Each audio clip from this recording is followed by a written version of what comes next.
Hello everyone, मैं हूं खुशबू। आज मैं लाई हूं आपके लिए सीआरपीसी पे एक न्यू वीडियो। जैसा कि मैंने अभी पहले भी सीआरपीसी पे कई वीडियो बनाए हुए हैं जिसमें मैंने आपको बताया है कि बेसिक से सीआरपीसी कैसे पढ़नी चाहिए, उसके बाद सीआरपीसी को कैसे लर्न किया जाता है। और मैंने एक बहुत ही छोटा सा एक वीडियो लेक्चर सेक्शन 2 के जमानती और अजमानती अपराध पे भी बनाया हुआ था। लेकिन आज जो मैं आपके लिए वीडियो लाई हूँ उसमें मैंने सेक्शन 2 पूरा क्लियर करा हुआ है, पूरा कवर करूंगी आज के इस टॉपिक में। और सबसे पहले तो मैं आपको बता दूं, जैसा कि आप देख रहे हैं ये जो है ये आपका जो प्रिलिमिनरी है वो आज मैं आपको क्लियर करने वाली हूँ, जिसमें आपके सेक्शन 2 में काफ़ी सारे टॉपिक्स आते हैं, काफ़ी सारे सब सेक्शंस आते हैं जो आज ये मैं आपके सारे ही सेक्शंस आज इस वीडियो में क्लियर करूंगी। एक चीज़ मैं आपको और बता दूं कि ये जो सेक्शन 2 है इससे सीआरपीसी के प्रीलिम्स एग्जाम में बहुत ज़्यादा चीज़ें पूछी जाती हैं, बहुत ज़्यादा हमें कन्फ्यूजन होती है, जिसकी वजह से जो हमारे प्रीलिम्स के सबसे ज़्यादा जो इम्पोर्टेंट क्वेश्चंस हैं वो इससे बहुत ज़्यादा कवर होते हैं। तो इसीलिए मैं एक पूरा कंसोलिडेट वीडियो आज इस वीडियो लेक्चर में कंसोलिडेट एक टॉपिक आज इस वीडियो लेक्चर में कवर करूंगी। So welcome to my channel. जो भी मेरा वीडियो फर्स्ट टाइम देख रहे हैं सो प्लीज़ आप मेरे चैनल को लाइक करें, सब्सक्राइब करें, शेयर करें एंड मुझे सपोर्ट करें। और जो भी मुझसे डायरेक्टली कनेक्ट होना चाहता है तो टेलीग्राम पे मेरा एक चैनल है, आप वहाँ से मुझसे डायरेक्टली कनेक्ट हो सकते हैं, जहाँ पे मैं डेली लॉ के क्विज कराती हूँ, जीएस के क्विज कराती हूँ, और जिससे कि आपको आपके अपकमिंग एग्जाम्स में काफ़ी ज़्यादा सपोर्ट हो सकता है। तो चलिए स्टार्ट करते हैं। जैसा कि आप देख रहे हैं ये जो है ये सारे आपके जितने भी टॉपिक हैं ये आपके सारे टॉपिक सेक्शन 2 के हैं। सबसे पहले तो आता है आपका बेलेबल ऑफेंस, जो कि है आपका जमानती अपराध। एक चीज़ मैं आपको बता दूं, ये अभी मैंने 1 बाय 1 आपका इंट्रोडक्शन लिखा हुआ है, इसके बाद मैं आपको 1 बाय 1 एक एक टॉपिक क्लियर करूंगी इस वीडियो में। तो प्लीज़ आप ये वीडियो लेक्चर एंड तक जरूर देखिएगा। देखिए, उसके बाद आता है आपका अजमानती अपराध, उसके बाद आता है यानी कि नॉन बेलेबल ऑफेंस, देन आपका आता है चार्ज यानी कि आरोप, उसके बाद आता है कॉग्निजेबल ऑफेंस जो कि होता है आपका संज्ञेय अपराध, फिर आता है कॉग्निजेबल केस जो कि आता है आपका संज्ञेय अपराध, संज्ञेय मामला, उसके बाद आता है नॉन कॉग्निजेबल ऑफेंस जो कि होता है असंज्ञेय अपराध, फिर आपका आता है कंप्लेंट जो कि होता है आपका आपकी कंप्लेंट होती है, उसी में एक आता है ज्वाइंट कंप्लेंट जो कि इसी का ही पार्ट है, उसके बाद आता है आपका पुलिस रिपोर्ट, उसके बाद आता है आपका इंक्वायरी, देन आपका आता है इन्वेस्टिगेशन यानी कि अन्वेषण, फिर आता है आपका जुडिशियल प्रोसीडिंग यानी कि न्यायिक कार्रवाई, उसके बाद आता है क्राइम यानी कि अपराध, फिर आता है आपका समन मामला जो कि होता है आपका समन केस, वारंट मामला यानी कि वारंट केस, प्लीडर एंड लोक अभियोजक यानी कि पब्लिक प्रोसिक्यूटरी, उसके बाद आता है विक्टिम यानी कि पीड़ित। ठीक है, तो ये आपके सारे ही क्या कहते हैं आपके टॉपिक हैं जो कि आपके सेक्शन 2 में आते हैं। तो ये अगर हम अकॉर्डिंग टू बेयरक देखें या अकॉर्डिंग टू घटना चक्र देखें, अगर हम अकॉर्डिंग टू बुक चलें तो उसमें हमें सबसे पहले यही सारे टॉपिक पढ़ने होते हैं। अगर ये टॉपिक आपको क्लियर हो गए हैं तो आपको सीआरपीसी समझने में बहुत ज़्यादा ईजी होगा। प्लस अभी भी आपके बहुत सारे एग्जाम्स लगे हुए हैं जुडिशरी के, जिसमें आपको ये आपके सीआरपीसी के लिए ये आपके प्रीलिम्स एग्जाम को काफ़ी अच्छे से कवर करेंगे। सो चलिए हम स्टार्ट करते हैं। सबसे पहले तो मैं आपको यहाँ से स्टार्ट करूंगी जो कि है आपका जमानती अपराध, उसके बाद मैं 1 बाय 1 आपको सारे टॉपिक्स क्लियर करूंगी। तो ये हो गए हैं आपके टॉपिक, इसकी मैं सारी आपको विद डेफिनेशन बताऊंगी, पूरा मैं आपको क्लियर करूंगी। सो चलिए स्टार्ट करते हैं। जैसा कि मैं अभी तक आपको पूरी एक लिस्ट शो करी थी, तो सबसे पहले हम चलते हैं। जो मेरा फर्स्ट टॉपिक था वो था जमानती अपराध यानी कि बेलेबल ऑफेंस। तो जैसा कि आप देख रहे हैं, अगर आप हिंदी वाले पॉइंट को छोड़ दें तो सबसे पहले हम इस पॉइंट पे चलते हैं जिसमें अगर हम इसको दोनों को अलग अलग पढ़े तो क्या है, बेल एबल यानी कि ऐसा ऑफेंस है जिसमें आप बेल लेने के लिए एबल है। ठीक है, तो इसके नाम से ही क्लियर हो रहा है कि एक ऐसा अपराध जो कि बेल लेने के लिए कोई भी पर्सन हो जो एबल हो सकता है, यानी कि इसमें ऐसे ऑफेंस आते हैं जिसमें इजीली बेल मिल जाती है। ठीक है, ये तो आपका फर्स्ट पॉइंट था। सेकेंड पॉइंट ये है कि 3 साल से कम का कारावास या जुर्माना, यानी कि ऐसे ऑफेंसेस जिसमें आपको 3 साल से कम का कारावास या जुर्माना होता है। ठीक है, तो इसके नाम से ही क्लियर हो जा रहा है आपको कि जमानती अपराध में कौन से अपराध आते हैं जिसमें बेल लेने के लिए कोई एबल होता है। उसके बाद हम चलते हैं आपके अजमानती अपराध पे। ये आपका बहुत ही छोटा है, इसमें ज़्यादा कुछ क्लियर करने वाला नहीं है। उसके बाद आता है आपका अजमानती। अगर हम इसके भी नाम पे जाएं इसके भी अगर आप नाम पे जाते हैं तो क्या लिखा हुआ है, नॉन बेल एबल। ठीक है, इन तीनों को अगर हम अलग अलग पढ़े तो आप हिंदी पे मत जाइए, क्योंकि मैं आपको इसलिए बोल रही हूँ क्योंकि जो हिंदी वाले हैं अगर ये थोड़ी सी अगर आप इंग्लिश देखेंगे तो उससे आपको बहुत जल्दी ईजी वे में आपको क्लियर हो जाएगा। ठीक है, जैसे कि आपका नॉन बेलेबल ऑफेंस, नॉन मतलब कि जो इस कैटेगरी में नहीं आते हैं, बेलेबल यानी कि ऐसे ऑफेंसेस जो कि बेल लेने की कैटेगरी में नहीं आते हैं। ठीक है, तो ये होता है आपका नॉन बेलेबल ऑफेंस। ठीक है, और यानी कि इसके अंदर कौन से ऑफेंसेस आएंगे जो कि बेल लेने के लिए एबल नहीं होते हैं। अब इसके बाद क्या आता है कि इसका जो सेकंड पॉइंट है, ये तो आपका फर्स्ट पॉइंट हो गया। इसका जो सेकंड पॉइंट है वो ये है कि जमानत अधिकार के रूप में नहीं ली जा सकती है। ठीक है, यानी कि जो आपका बेलेबल ऑफेंस था उसमें क्या था कि जमानत जो है आप अधिकार के रूप में ले सकते हैं क्योंकि वो बेलेबल ऑफेंस है, यानी कि जमानती अपराध है। लेकिन जो अजमानती अपराध है इसमें क्या होता है, इसके नाम से ही पता चल रहा है कि ये अजमानती यानी कि नॉन बेलेबल ऑफेंस है।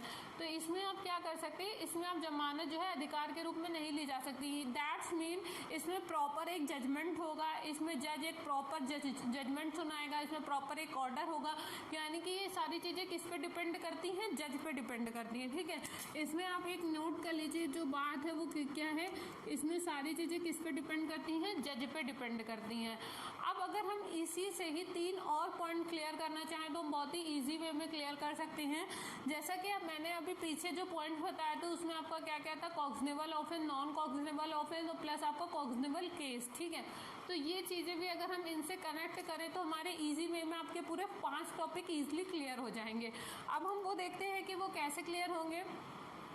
जैसा कि अब हम चलते हैं, मैंने आपको ये चीज़ बता दी है। अगर हम ये देखें तो ये है आपका जमानती अपराध। तो जमानती अपराध को हम किससे कनेक्ट कर सकते हैं, जमानती अपराध को हम कनेक्ट कर सकते हैं असंज्ञेय अपराध से, यानी कि आपका जो आता है नॉन कॉग्निजेबल। ठीक है, उसके बाद अजमानती अपराध को हम किससे कर सकते हैं, संज्ञेय अपराध से, जो कि आता है आपका कॉग्निजेबल। ठीक है, ये मैं इसलिए आपको इतना इजी बता रही हूँ क्योंकि डेफिनेशन तो आपको बुक से मिल ही जाएगी, लेकिन उस डेफिनेशन को समझना कैसे है इसलिए मैं आपको इतना इजी लैंग्वेज में क्लियर कर रही हूँ। अब देखिए इसको हम इससे कनेक्ट कैसे करेंगे। आपने पढ़ा होगा कि जो आपका नॉन कॉग्निजेबल ऑफेंस होता है वो क्या होता है कि जिसमें कोई भी पुलिस ऑफिसर बिना वारंट के गिरफ्तार नहीं कर सकता है। ठीक है, यानी कि कोई भी ऐसा ऑफेंस हो जिसमें छोटी मोटी कोई बात हो, जिसमें आपके 3 साल से कम की सजा हो, तो उसमें क्या होता है वो आपका आता है नॉन कॉग्निजेबल ऑफेंस में। तो इसको हम ये क्या होता है बिना वारंट के गिरफ्तार नहीं कर सकता है, तो बेलेबल ऑफेंस को हम इससे कनेक्ट कर सकते हैं। इससे आपकी लर्निंग बहुत अच्छी हो जाएगी, आप भूल नहीं पाएंगे। जहाँ भी आपका नॉन कॉग्निजेबल ऑफेंस आएगा आप उसको तुरंत बेलेबल ऑफेंस से कनेक्ट कर सकते हैं, तो इससे आपको बहुत ही इजी वे रहेगा लर्न करने में। उसके बाद हम चलते हैं कॉग्निजेबल ऑफेंस में। सो अगर हम यहाँ पे देखें तो कॉग्निजेबल ऑफेंस जो है आपका ये क्या करता है, ये इसको कनेक्ट करता है इससे नॉन बेलेबल ऑफेंस में। यानी कि जो कॉग्निजेबल ऑफेंस होता है ये भी आपका एक बहुत ही गंभीर अपराध होता है जिसमें पुलिस वाले जो होते हैं वो बिना वारंट के भी गिरफ्तार कर सकते हैं। प्लस इसका जो सेकंड पॉइंट होता है वो ये होता है कि इसमें इन्वेस्टिगेशन भी कर सकते हैं। यानी कि कुछ ऐसे ऑफेंस जिसमें जस्ट लाइक कि कोई ऑन द स्पॉट कोई मर्डर हो गया है तो उसमें वो वारंट का वेट नहीं करते हैं, अगर उनकी आंखों के सामने ही हो रहा है तो वो तुरंत वहाँ पे जाके पकड़ लेते हैं। ठीक है, तो वहाँ पे क्या होता है उस जगह पे उनको वारंट की ज़रूरत नहीं पड़ती है। तो यहाँ पे भी वारंट की ज़रूरत, तो यहाँ पे हम इसमें क्या होता है यानी कि अगर यहाँ पे वारंट की ज़रूरत नहीं पड़ रही इसका मतलब ये क्या हुआ, नॉन बेलेबल ऑफेंस हुआ। तो हमें इसको याद करने में बहुत ही ईजी रहेगा। जो आपका कॉग्निजेबल ऑफेंस होता है, कॉग्निजेबल केस को अब पहले तो मैं ये क्लियर कर देती हूँ। उसी तरीके से ये आपका क्या हो गया नॉन कॉग्निजेबल, यानी कि इसमें भी आपको क्या होता है, इसमें वारंट की ज़रूरत पड़ती है और वारंट की ज़रूरत पड़ती है, यानी कि इसमें सज़ा क्या होगी, इसमें सज़ा कम होगी। ठीक है, इसमें सज़ा कम होगी तो इसका मतलब ये क्या होगा, बेलेबल ऑफेंस होगा। तो इसको हम किस तरीके से कनेक्ट कर सकते हैं, यानी कि अगर आपके पास कोई ऐसा क्वेश्चन आता है जो कि आपकी नॉन कॉग्निबल ऑफेंस है हो, तो आपको तुरंत आइडिया लग जाएगा कि वो बेलेबल ऑफेंस होगा कि नॉन बेलेबल ऑफेंस होगा। तो इससे आप इजी वे में क्लियर हो सकता है। ठीक है, कि किस तरीके से आपको कौन से टॉपिक को किस तरह से आपको कनेक्ट करना है, इस वीडियो से आपको बहुत अच्छे से क्लियर हो जाएगा।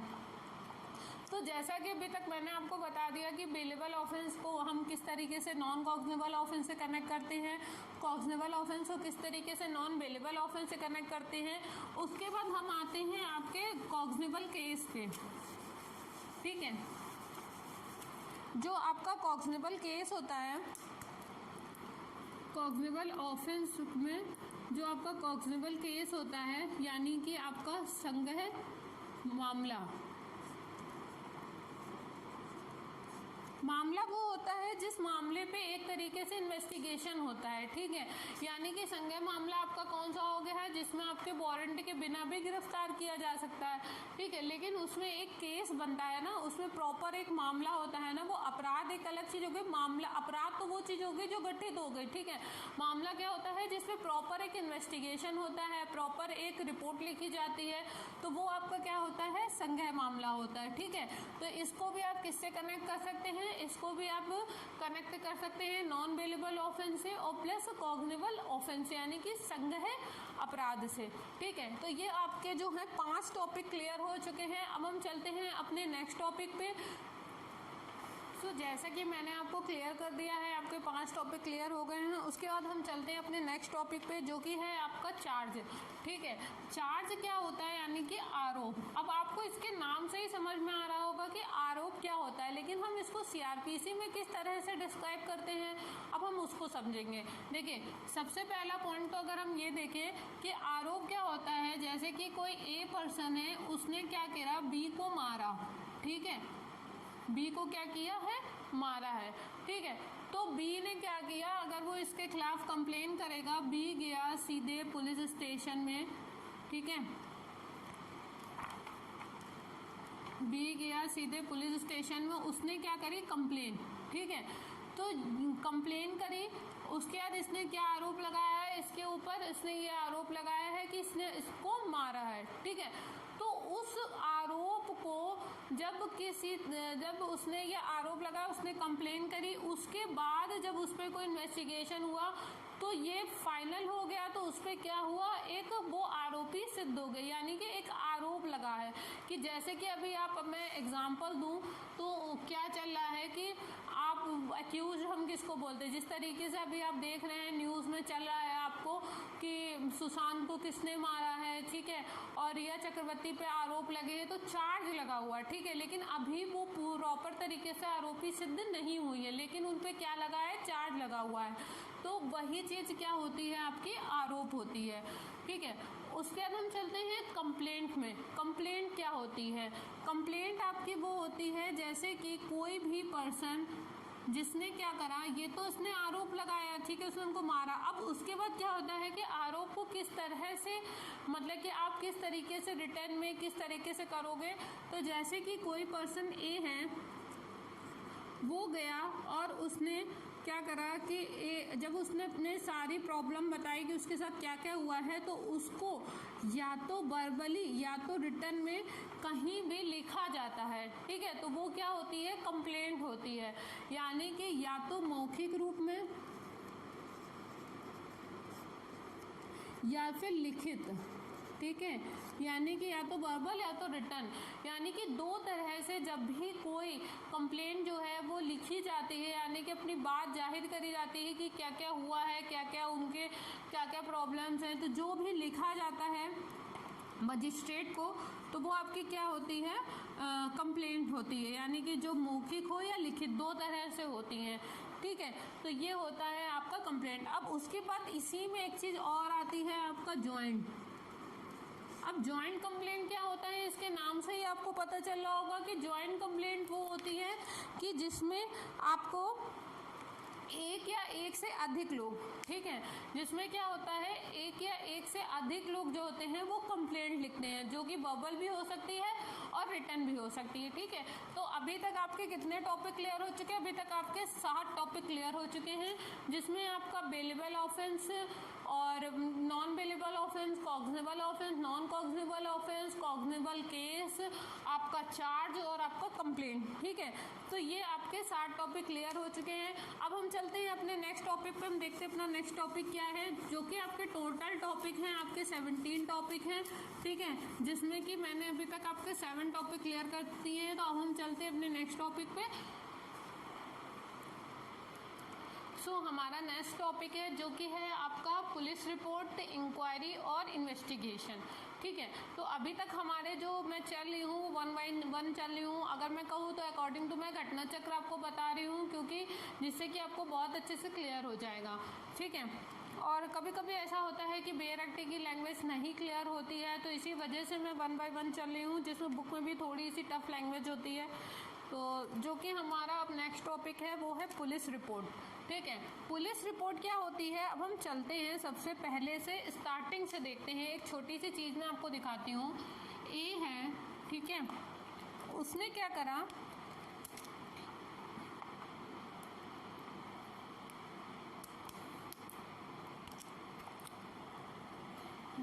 ए है, उसने क्या करा, बी को मारा, ठीक है। बी क्या गया, बी गया पुलिस स्टेशन में रिपोर्ट लिखाने, ठीक है। अब ये क्या हुआ, ये डिपेंड करता है कि वो कॉग्निबल ऑफेंस है कि नॉन कॉग्निबल ऑफेंस है, वो आप मैं एक एग्जांपल बता रही हूँ। उसने क्या रिपोर्ट लिखाई, ठीक है, उसने क्या बताया कि इसने इसको मारा, उसने अपनी एक कंप्लेन लिखा दी।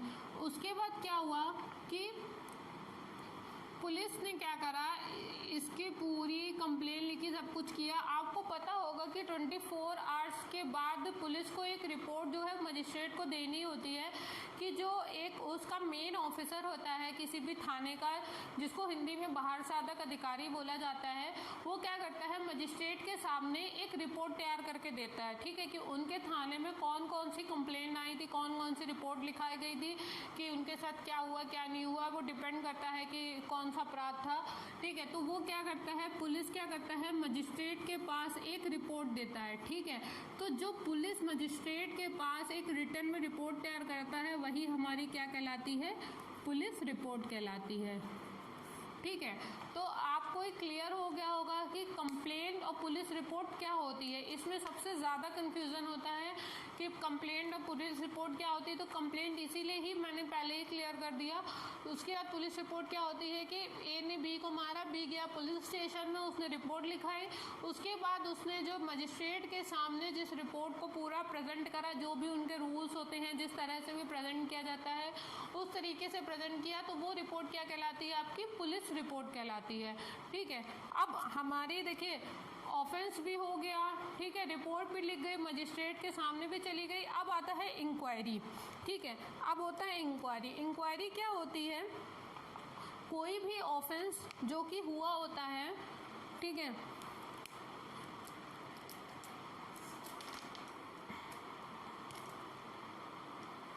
कोई भी ऑफेंस जो कि घटित होता है, तो उसमें क्या होता है कि जो जांच की जाती है, ठीक है। अब ये जांच की जाती है कि क्या क्या हुआ है उसमें, ठीक है, और किस तरह से जांच की जाती है। तो उसकी क्या करता है मजिस्ट्रेट के द्वारा, न्यायालय के द्वारा एक जांच की जाती है।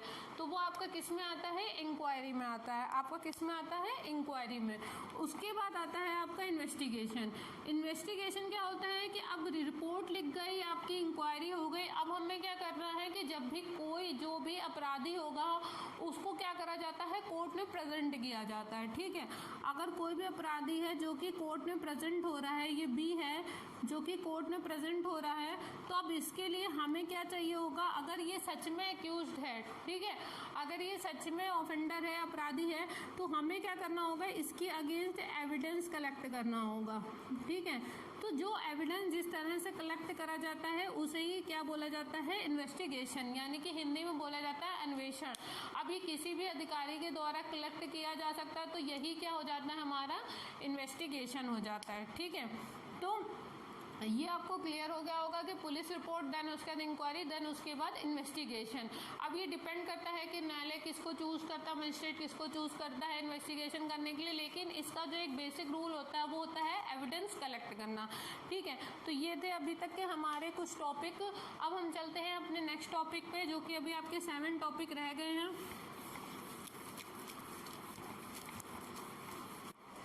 देखिए अब जो है हमारा जो नेक्स्ट टॉपिक है वो है आपका ट्रायल, जो कि मुझसे मिस हो गया था लास्ट टाइम जब मैंने पूरी डिटेल बताई थी। उसके बाद है आपका जुडिशियल प्रोसीडिंग यानी कि न्यायिक कार्रवाई, और उसके बाद आता है क्राइम। ठीक है, अब हम सबसे पहले चलते हैं ट्रायल में। आपकी जो सीआरपीसी है, अगर मैं आपको बताऊं तो ये पूरी की पूरी ट्रायल पे ही बेस्ड है। ठीक है, क्यों? क्योंकि देखिए आप क्या करते हैं, एविडेंस में क्या पढ़ते हैं कि किस तरह से एविडेंस को कलेक्ट किया जाता है। आईपीसी में हम क्या पढ़ते हैं, जब आपका पूरा ट्रायल यानी कि पूरी आपकी जुडिशियल प्रोसीडिंग कंप्लीट हो जाती है, उसके बाद उसमें जो भी अपराधी है उसको कौन सी पनिशमेंट दी जानी चाहिए, ये सारी चीज़ें हम किस में पढ़ते हैं, ये हम पढ़ते हैं आपके आईपीसी में। ठीक है, लेकिन जो उसके बीच का क्राइटेरिया होता है, जो कि आपके एविडेंस और आईपीसी को मतलब कि एक तरीके से देखा जाए तो इंटरलिंक करता है, तो वो किसके थ्रू करता है, सीआरपीसी के थ्रू। तो अब हम इसको ट्रायल वर्ड को हमें बहुत ही आराम से समझना होगा, बिकॉज ये आपके पूरे सीआरपीसी में काम आने वाली है। तो देखिए इसमें क्या होता है कि जो आपकी सीआरपीसी होती है, ट्रायल होता है, इसमें 2 चीज़ें होती हैं। ठीक है, जब भी कोई मजिस्ट्रेट है किसी पे कोई भी जांच करता है, कोई भी इन्वेस्टिगेशन करता है, ठीक है, तो उसमें क्या होता है, उसमें या तो वो दोष सिद्ध हो जाता है या तो दोष सिद्ध नहीं होता है। ठीक है, तो इस पूरे ट्रायल से यानी कि इसमें क्या होता है, इसमें इन्वेस्टिगेशन होता है, ठीक है, उसमें क्या होता है, एविडेंस कलेक्ट होते हैं। क्या होता है, हमें साक्ष्य कलेक्ट होते हैं। ठीक है, तो इसमें क्या होता है, साक्ष्य कलेक्ट होने से क्या होता है कि ए है जिसने अपराध किया था, जिसके खिलाफ पुलिस रिपोर्ट लिखी गई थी, जिसके खिलाफ कंप्लेंट हुई थी। ठीक है, तो उसने क्या करा, मजिस्ट्रेट में के पास जब रिपोर्ट गई तो ये पूरा क्या हुआ, ट्रायल शुरू हो गया। ठीक है, क्योंकि उसको कोर्ट में पेश किया गया। तो जब ये पूरा ट्रायल शुरू हो गया तो इसमें 2 चीज़ें होती हैं, या तो वो ऑफेंडर, या तो वो अपराधी होगा या तो अपराधी नहीं होगा। तो वो किससे पता चलता है, एविडेंस कलेक्ट होने से। तो ये जो सारा आपका प्रोसीजर होता है वो क्या होता है, ट्रायल होता है। ठीक है, उसके बाद हम चलते हैं जुडिशियल प्रोसीडिंग पे। जुडिशियल प्रोसीडिंग आपकी क्या होती है, जुडिशियल प्रोसीडिंग आपकी होती है कि देखिए जुडिशियल प्रोसीडिंग आपकी वो होती है, जैसे कि ये तो एविडेंस वगैरह कलेक्ट हो गया, इससे पूरा ट्रायल से क्लियर हो गया कि वो अपराधी है नहीं, लेकिन इसको किस तरह से कलेक्ट किया जाता है। ठीक है, यानी कि किस तरह से उसको रखा जाता है, किस तरह से एक लीगली यानी कि वैध रूप से रखा जाता है, तो वो किस में आता है, आपका जुडिशियल प्रोसीडिंग में। यानी कि जो भी आपके एविडेंस हैं उनको कलेक्ट करना, यानी कि एज पर लॉ। ठीक है, यानी कि लीगली रूप में। ऐसा तो नहीं है कि ट्रायल तो हो रहा है लेकिन इस तरह का तो नहीं कि उसमें इलीगल वे में ट्रायल हो रहा है। तो ये किस तरह से किस में होता है, आपका जुडिशियल प्रोसीडिंग में। यानी कि आपका जो ट्रायल है वो डायरेक्टली कनेक्ट होता है आपका जुडिशियल प्रोसीडिंग में। यानी कि ये जो है आपका ट्रायल जो है वो किस में कनेक्ट होता है, डायरेक्ट आपका जुडिशियल प्रोसीडिंग में। उसके बाद हम चलते हैं क्राइम। अपराध क्या होता है, ठीक है, आपने पढ़ा होगा कि फैक्टो तथ्य की भूल विधि की भूल, है ना। तो उसी के अंदर ही एक तरीके से समझा जाए तो अपराध को भी हम कनेक्ट कर सकते हैं। अपराध वो चीज़ होती है जो कि एक तरीके से जो कि लॉ में बोला हुआ है कि ये काम करना जो है इलीगल है, लेकिन फिर भी लोग करते हैं। अगर उसका प्रॉपर एक लॉ बन चुका है, ठीक है, अगर कोई भी लॉ को तोड़ता है, ठीक है, अगर ये लॉ बना हुआ है और कोई भी पर्सन इसको तोड़ता है तो वो क्या कहलाएगा, अपराधी। ठीक है, अगर कोई मर्डर कर रहा है तो मर्डर क्या है, एक अपराध है। ठीक है, जिसको आईपीसी में बताया जा चुका है। चोरी जो है वो एक अपराध है। ठीक है, तो वो क्या कहलाएगा, अपराध।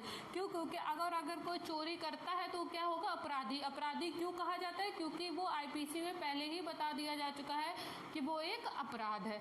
ठीक है, तो ये सारे टॉपिक भी आपके क्लियर हो गए हैं। जैसा कि अभी तक मैंने आपको कई सारे टॉपिक क्लियर कर दिए, अब आपके जरा से ही टॉपिक रह गए हैं। तो चलिए हम चलते हैं अपने नेक्स्ट टॉपिक पे। देखिए अब जो हमारा नेक्स्ट टॉपिक है वो है समन मामला, यानी कि समन केस और वारंट मामला। पहली तो चीज़ मैं आपको बता दूं कि अभी मैंने सबसे पहले आपको क्या पढ़ाया था, नॉन बेलेबल, ठीक है, cognizable offence, non cognizable offence, non bailable offence, ठीक है। तो ये दोनों चीज़ें आपको अगर आप उससे कनेक्ट करेंगे तो आपको बहुत ईजी वे में समझ में आएगा। देखिए हमने क्या क्या पढ़ा था, अगर हम समन मामले में लें तो समन मामले में वो ऑफेंस आते हैं जो कि आपके जिसमें 2 साल से की सज़ा मिलती, ठीक है। तो इसमें क्या होता है कि इसमें कम की सज़ा मिलती थी, कम की सज़ा मिलती यानी कि कौन से हो गए आपके बेलेबल ऑफेंस हो गए एक तरीके से, ठीक है। और ये आपके क्या हो गए, नॉन कॉग्निजेबल ऑफेंस हो गए, ठीक है। तो ये दोनों चीज़ें इसमें कनेक्ट कर गई ना। अब हम देखते हैं समन कब होता है, ठीक है। समन क्या होता है कि जो एक तरीके से कोर्ट होता है जिसको ट्रायल करना होता है, तो वो क्या करता है, जिसके ऊपर कंप्लेंट होती है उसको क्या करता है, कोर्ट ने बुलाता है ट्रायल के लिए, ठीक है। जुडिशियल प्रोसीडिंग के लिए क्या करता है, कोर्ट में बुलाता है, तो वो क्या होता है आपका समन। आपने कई बार सुना होगा समन आया है, समन आया है, तो वो क्या होता है एक तरीके से ट्रायल के लिए होता है, ठीक है। अब हम चलते हैं वारंट मामला। वारंट मामले के नाम से ही आपने अभी तक पढ़ा होगा, अभी जब मैंने पहले बताया था तो बेलेबल और नॉन बेलेबल ऑफेंस आपके वो होते हैं जिसमें बिना वारंट के गिरफ्तार किया जा सकता है। तो इसी तरीके से हम क्या देखते हैं आपके नॉन बेलेबल ऑफेंस, ठीक है। और ये आपके क्या हो गए, कॉग्निजेबल ऑफेंस, ठीक है। तो इसमें क्या होता है, इसमें 2 साल से अधिक की सज़ा होती है, या फिर मृत्युदंड होता है, या फिर आजीवन कारावास होता है, यानी कि लाइफ टाइम इम्प्रिजनमेंट, ठीक है। तो ये केस में आते हैं आपके वारंट मामले में आते हैं। तो इससे ही आपको क्लियर हो गया होगा कि इसमें वही अपराध आते हैं जो कि आपके इसमें डायरेक्ट ही ट्रायल, क्या मैं बता रही थी कि जैसे कि देखिए जिसमें 2 साल से अधिक का कारावास होता है, और जिसमें कि आपकी आजीवन कारावास होता है जिसको हम कहते हैं लाइफ टाइम इम्प्रिजनमेंट, और जो आपके नॉन बेलेबल ऑफेंस होते हैं। और एक तरीके से इसमें एक चीज़ मैं आपको और बता दूं कि वारंट मामले में क्या होता है कि बार बार नहीं बुलाया जाता है, ठीक है। ये तो डिपेंड करता है कोर्ट की प्रोसीडिंग। बट समन मामला क्या होता है कि जैसे कि अगर कोई 6 महीने के लिए ही जेल गया है, ठीक है, 6 महीने के लिए ही जेल गया हुआ है, ठीक है। लेकिन अगर उनको ऐसा लगता है जज को कि ये कोई वारंट मामला है, तो वो उनको दोबारा से समन करके ट्रायल के लिए क्या कर सकता है, बुला सकता है, ठीक है। तो ये आपके क्या क्या टॉपिक क्लियर हो गया, आपका समन मामला, वारंट मामला, ठीक है। तो अब हम चलते हैं जो कि है हमारा नेक्स्ट टॉपिक है, वो है आपका प्लीडर है, ठीक। देखिए अब जो हमारा नेक्स्ट टॉपिक है, जैसा मैंने बताया था, प्लीडर, पब्लिक प्रोसिक्यूटर और विक्टिम, ठीक है। देखिए होता क्या है, ये अब आपके 3 टॉपिक ही रह गए हैं। इससे आपका क्या हो गया, आपका जो सेक्शन 2 है वो प्रॉपर क्लियर हो चुका है। अब आपको कोई भी कन्फ्यूज़न नहीं रहेगी, अब आप इजीली वे में आसानी से पढ़ सकते हैं, ठीक है। तो सबसे पहले अभी हम चलते हैं प्लीडर पे। तो प्लीडर आपका कौन होता है, देखिए प्लीडर आपका वो होता है जैसे कि अगर ए ने बी के अगेंस्ट कोई भी कंप्लेन करी है, फिर वहाँ से आपका ट्रायल शुरू हो गया, लेकिन उस ट्रायल के दौरान जो कि अभी आप बनने जा रहे हैं, ठीक है, उस ट्रायल के दौरान कौन हर एक चीज़ को कोर्ट में पेश करेगा, कौन पेश करेगा, ठीक है। सबसे बड़ा जो क्वेश्चन होता है वो ये होता है कि क्या कोई एक आम पर्सन जो है, आम आदमी जो है, वो क्या ऐसा काम कर सकता है, नहीं। हर वो व्यक्ति जो कि एक लीगल मतलब प्रोफेशन में है, ठीक है, जिसको प्रोफेशन बोलते हैं। प्रोफेशन क्या होता है, जिसमें कोई भी इंसान परफेक्ट होता है, जिसके पास उसकी डिग्री होती है एक तरीके से, तो इसको कौन कर सकता है, जो कि आपका लीगल एक्सपर्ट हो, ठीक है। लीगल एक्सपर्ट यानी कि जो इस लीगल के बिजनेस में हो, जो उसका व्यवसाय हो, यानी कि आपका लॉयर, अरे आपका क्या हो गया, एडवोकेट हो गया, ठीक है। तो ये क्या कर सकता है, ये आपके लिए खड़ा हो सकता है। तो यही क्या होता है, आपका प्लीडर होता है, जो कि पूरे ट्रायल के दौरान जो भी आपके डॉक्यूमेंट्स होते हैं, जो भी आपके लिए खड़ा होता है, आपके लिए बोलता है, और जो भी अपराधी होता है उससे क्वेश्चन करता है, तो वो सारी चीज़ें कौन करता है, एडवोकेट करता है। और भी जो मतलब लीगल बिजनेस में होते हैं, जो कि एबल होते हैं इस काम को करने के लिए। उसके बाद आता है पब्लिक प्रोसिक्यूटरी। ये क्या होता है, ये भी यही चीज़ होता है, सेम ही होता है, लेकिन इसमें क्या होता है इसमें बिजनेस की बात नहीं आती, यहाँ पे गवर्नमेंट की तरफ से ही कोई भी ऐसा पर्सन जिसका क्रिमिनल प्रोसीडिंग होनी हो, ठीक है। यहाँ पे अगर हम बात करें तो ये आपका सेक्शन 24 में आपको इसकी मिल जाएगा, ठीक है। आपको जिसके बारे में सेक्शन 24 में पूरा क्लियर बताया गया है। तो इसमें क्या है कि जो भी आपका क्रिमिनल प्रोसीडिंग करने के लिए, ठीक है, जो भी आपकी क्रिमिनल प्रोसीडिंग करने के लिए प्रॉपर एबल हो, ठीक है, आप अपने चूज़ कर सकते हैं, आपके पास प्रॉपर राइट्स होते हैं कि अगर किसी को क्रिमिनल प्रोसीडिंग में कोई भी स्टेट गवर्नमेंट की तरफ से या सेंट्रल गवर्नमेंट तरफ से कोई भी प्रोसिक्यूटर आपको प्रोसिक्यूटर अगर आपको चूज़ करना है तो वही आपका क्या होता है, पब्लिक प्रोसिक्यूटर होता है, ठीक है। उसके बाद आता है विक्टिम। अब यहाँ पे ये तो इन्होंने थोड़ा सा उल्टा कर दिया है, वैसे इनको ये चीज़ पहले बतानी चाहिए थी। बट देखिए विक्टिम क्या होता है, विक्टिम वो होता है कि जिसके ऊपर अपराध हुआ है, ठीक है, अपराधी भी पता चल गया हमें, ट्रायल भी पता चल गया हमें, सारी चीज़ें पता चल गई, लेकिन हम यहाँ पे बात किसकी कर रहे हैं, अपराधी तो सिद्ध हो गए लेकिन किसके साथ क्या हुआ है। तो ये जैसे कि मैंने आपको बताया था कि अगर कोई पर्सन ए है, यहाँ पे हम चलते देखते हैं, अगर कोई पर्सन ए है उसने बी को मारा है, तो मार कौन खाया, बी, तो रिपोर्ट किसने लिखाई, बी ने, तो विक्टिम कौन हुआ, बी। तो ये आप हर केस में देखेंगे, ज़रूरी नहीं है कोई भी केस हो, विक्टिम कौन पर्सन होता है जिसका लॉस होता है। एक अगर हम सिंपल लैंग्वेज में समझें तो विक्टिम हर वो पर्सन होता है जिसका लॉस होता है। क्या इसको मारने पे इसका लॉस हो रहा है, यहाँ पे लॉस इन द सेंस इसको नुकसान हुआ है, मार ये खाया है, ठीक है। तो रिपोर्ट कौन लिखा रहा है, ये लिखा रहा है, इसने किसके अगेंस्ट लिखा रहा है, इसके अगेंस्ट, तो ये क्या हो गया, विक्टिम हो गया, ठीक है। तो आज के इस वीडियो में मैंने काफ़ी सारे टॉपिक आपको क्लियर कर दिया है, आपको पूरा सेक्शन 2 CRPC का क्लियर कर दिया है, और अब मैं ऐसे ही CRPC की पूरी एक प्रॉपर सीरीज़ बनाऊंगी जिससे कि आपको पूरा CRPC कवर हो जाएगा। और ये भी मैंने बस ये थोड़ा सा लेंथी वीडियो हो गया बिकॉज सेक्शन 2 काफ़ी ज़्यादा है, काफ़ी ज़्यादा उसमें सेक्शंस हैं, तो ये इसलिए मैंने डिस्क्राइब करा जिससे कि आपको एक बहुत ही, आपके एग्ज़ाम काफ़ी पास हैं, तो इसलिए मैंने थोड़ा सा ऐसा लेंथी वीडियो बनाया है। सो अब मैं आपको सेक्शन वाइज वीडियो लेके आऊँगी जिससे कि आपको CRPC क्लियर हो जाएगी। सो अगर आपको मेरा ये वीडियो अच्छा लगा हो तो प्लीज़ आप मेरे चैनल को लाइक एंड सब्सक्राइब करें, शेयर करें, और अगर आप चाहते हैं कि मैं इसी तरीके से ही CRPC की सीरीज़ लाती रहूँ तो आप प्लीज़ मुझे कमेंट सेक्शन में मेंशन करें। And thank you so much for watching this video.